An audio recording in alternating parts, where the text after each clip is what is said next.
Welcome to Bluffton, Georgia. To be more specific, welcome to White Oaks Pastures.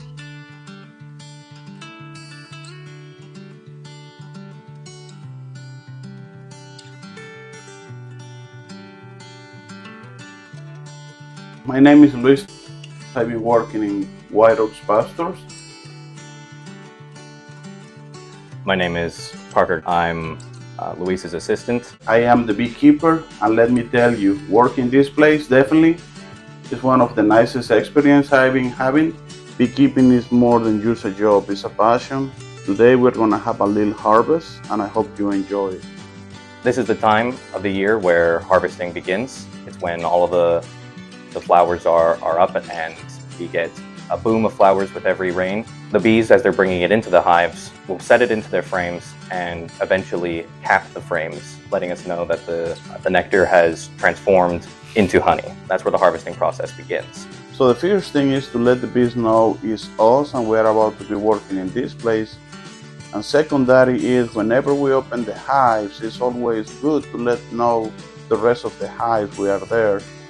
So in case we're checking a hive, the rest of the other hives will do not react because we already put some smoke and the bees know we are there checking the hives. It's not there to scare the bees or to put them to sleep. It is there to let them know we're here. Obviously, the smoke itself is a very strong smell. It's very hot, and so it will clear the bees out of our way, which is a protection for both us and for them. And after we've let all the hives know that that we're here and that we plan to work, that's when we can actually begin with the harvesting process.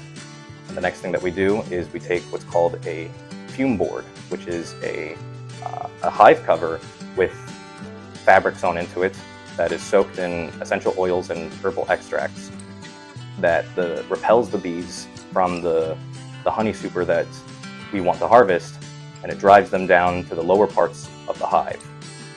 And we also do that in tandem with smoking the super in order to speed up the process.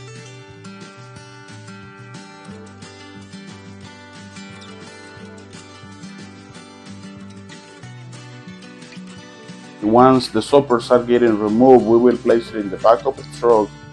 And as you can see, every time Parker is taking one of those soppers and places it in the back of the truck, he will get a piece of cardboard and put it in the top. So that way, once we remove the honey soppers from the hives, we are avoiding the bees to come one more time into the soppers.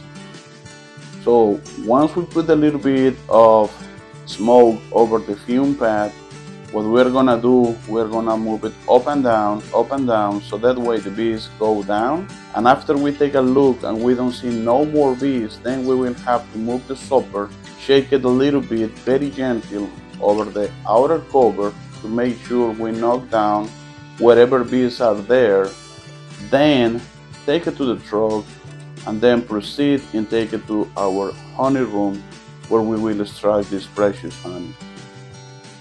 What you're seeing is Luis cutting the wax open and it's sloughing off into the tub where the honey is then strained and the wax stays on top.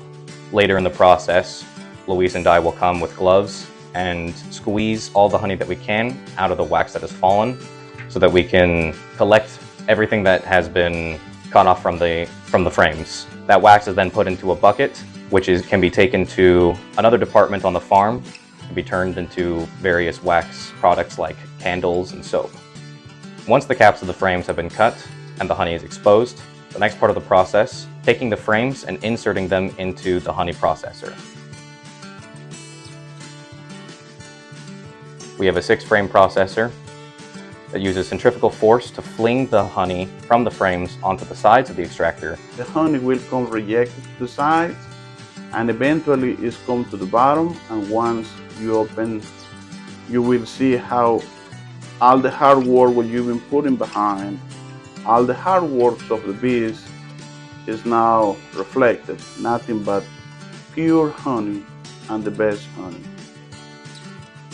After the extractor has finished removing the honey from the frames, I'll remove the frames from the extractor and place them back in the honey supers, where they wait to be returned to their original hives. The advantages of cutting the wax caps and then placing them in the extractor is that to a large degree it fully preserves the hexagonal pattern that the bees build, which decreases the time it takes for them to place new honey into the frames, which then, of course, by extension, decreases the time till our next harvest.